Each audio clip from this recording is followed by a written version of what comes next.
c'est l'homme le plus misérable du monde. Et rester coincé dans un aéroport pendant 9 mois. Possibilité de se doucher dans les toilettes tous les jours. Dormir dans la salle d'attente. Quand il a faim, il doit trouver des biscuits pour se nourrir.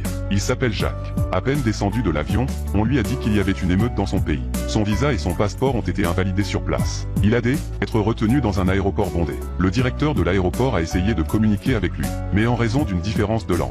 Jacques n'a pas compris. Le préposé a essayé de lui expliquer avec des images vivantes.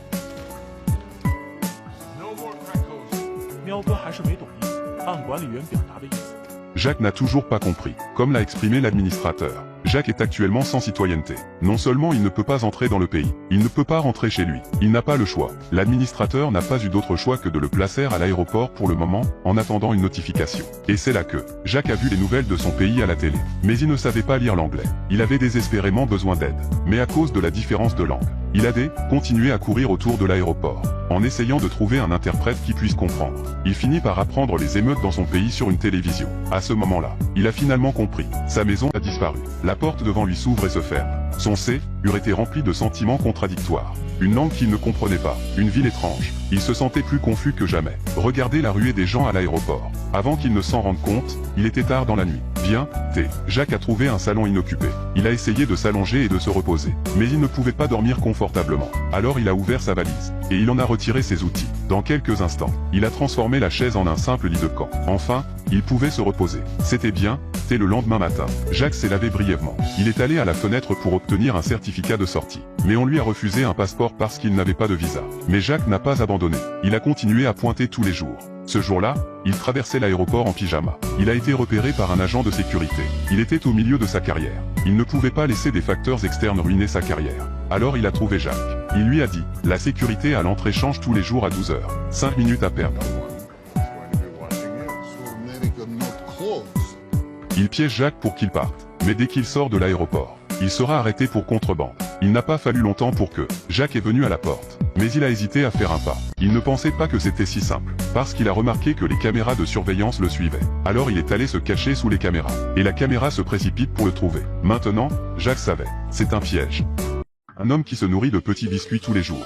Voir les restes de hamburgers des autres. Il est envieux. Quand une femme passe avec un chariot. Après l'avoir vu rendre le chariot, la machine crache une pièce. Jacques a immédiatement pensé à un moyen de gagner de l'argent. Il s'est donc précipité pour recycler les chariots à bagages en grand nombre. Et je les ai tous renvoyés. Et bien la machine a craché beaucoup de pièces instantanément. Il s'est précipité pour acheter des hamburgers avec l'argent. Mais pour survivre dans un aéroport, il a apprendre la langue pour pouvoir communiquer correctement. Il a apprendre la langue pour communiquer correctement avec tout le monde ici. Alors Jacques a trouvé 2 livres de traduction. Il a commencé à apprendre l'anglais. Il n'a pas fallu longtemps pour qu'il puisse regarder une grande partie des informations à la télévision. Il n'a pas fallu longtemps pour que le concierge a découvert comment il gagnait de l'argent. Ils ont donc trouvé quelqu'un pour prendre sa place. Sans argent, pas de nourriture. Le concierge Lefort est à partir.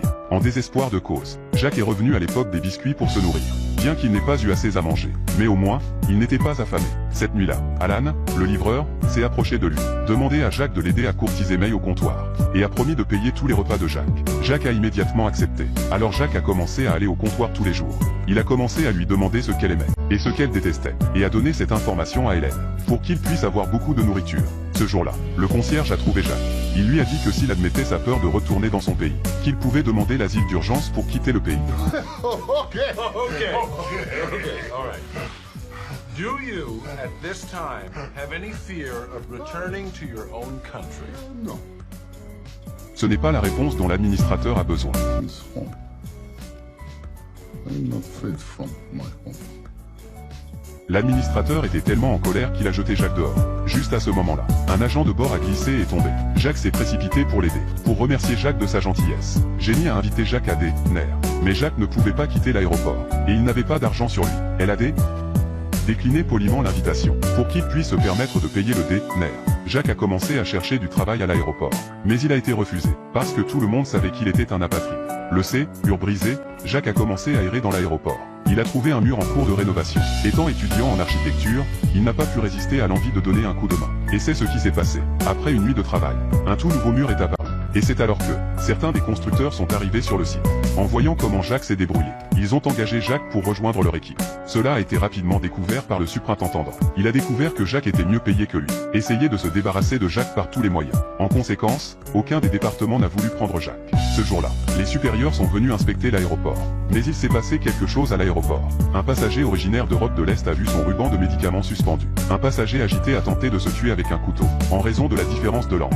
Il ne comprenait pas ce qu'il disait. On a demandé à Jacques, qui avait le même accent, de nous aider. Après quelques communications, Jacques a dit au groupe. L'homme avait apporté des médicaments pour le traitement médical de son père. Mais à cause des règlements de l'aéroport, vous avez besoin d'un permis d'acheter des médicaments pour les transporter. Jacques a dit la vérité à l'homme. L'homme s'est immédiatement mis à genoux et a supplié. Parce que si c'était le médicament de son père, à lui sauverait la vie. Mais les règles sont les règles. Le gardien devait les suivre. Et c'est alors que, Jacques a immédiatement changé de ton et a dit qu'il avait mal entendu. C'est pour les chèvres. Parce que les médicaments pour animaux n'ont pas à être contre les. L'homme s'est précipité en avant pour remercier Jacques de son aide. L'administrateur était furieux. Jacques a été épinglé à l'imprimante. Et cette scène, le superviseur a vu la scène. Le pauvre homme a passé 9 mois à vivre à l'aéroport. Il n'a pas seulement appris la langue tout seul. Il a également trouvé un emploi. Il a même aidé de nombreuses personnes. Bien, l'histoire de Jacques sauvant des passagers s'est répandue dans l'aéroport. Il était admiré par tout le monde. L'empreinte de la main sur la photocopieuse a été affichée sur la FA-AD du magasin. Jacques est devenu le héros de l'aéroport. Bien, Jacques avait gagné son argent. Il était prêt à emmener Jenny Ner. Donc avec toutes les interruptions de ses amis, les deux ont réussi à se croiser. Au cours du Ner, Jenny lui dit qu'elle est amoureuse de quelqu'un qu'elle ne devrait pas aimer. Mais je ne savais pas comment laisser tomber. Et c'est alors que, le pageur s'est déclenché. Jacques lui a dit, tu pourrais peut-être éteindre le pageur et vivre ta propre vie. Jenny a pensé à pendant un moment et ensuite. J'ai jeté le beeper. C'était un adieu à une relation désolée. Comme Jenny devait voyager, ils ont convenu de se rencontrer dans 13 jours. Ce jour-là, Alan a trouvé Jacques pour l'aider à proposer. Donc avec l'aide de Jacques, Amy est venue à l'endroit promis, et a dit oui à la proposition d'Airdog. Ils se sont ensuite mariés lors d'une cérémonie romantique à l'aéroport. D'autre part, le jour est arrivé pour le retour de Jenny. Jacques avait préparé un cadeau pour lui. Ce sont les 1000 fontaines que Napoléon a offertes à Joséphine. Ici, il a ouvert le bocal qu'il avait gardé pendant si longtemps, et a sorti une photo de 57 des musiciens préférés de son père. Et dans ce bocal, 56 des signatures des musiciens se trouvent dans ce bocal. La raison pour laquelle il est venu à New York, pour aider son père à trouver le dernier musicien, pour avoir sa signature, pour réaliser le dernier souhait de son père. Tous les deux s'embrassant l'un l'autre. Le lendemain matin, Hélène a réveillé Jacques, lui disant que les émeutes dans le pays étaient terminées. Ça veut dire qu'il était libre. Elle s'est donc précipitée au comptoir avec son visa et son passeport. Mais Amy lui a dit, s'il voulait entrer à nouveau à New York, il a besoin de la permission du directeur. Alors Jacques s'est précipité chez le concierge, et il lui a dit que Jacques voulait entrer à New York. Il n'a pas voulu donner sa permission. Il l'a même menacé de le renvoyer chez lui s'il ne revenait pas rapidement. Son ami gardien aurait des problèmes. Il s'avère que, le concierge a plus de 20 ans, pour avoir blessé accidentellement un policier. Il a fui dans cette région. Il est devenu nettoyeur dans la clandestinité. S'il est expulsé vers son pays, il risque 7 ans de prison. Jacques ne voulait pas que son ami soit blessé.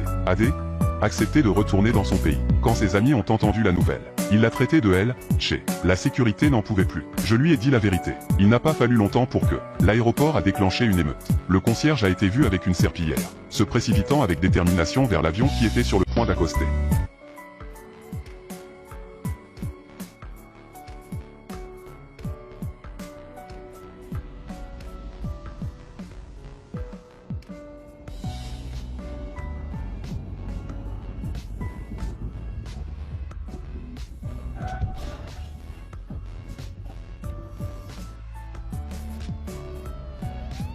I'm going home!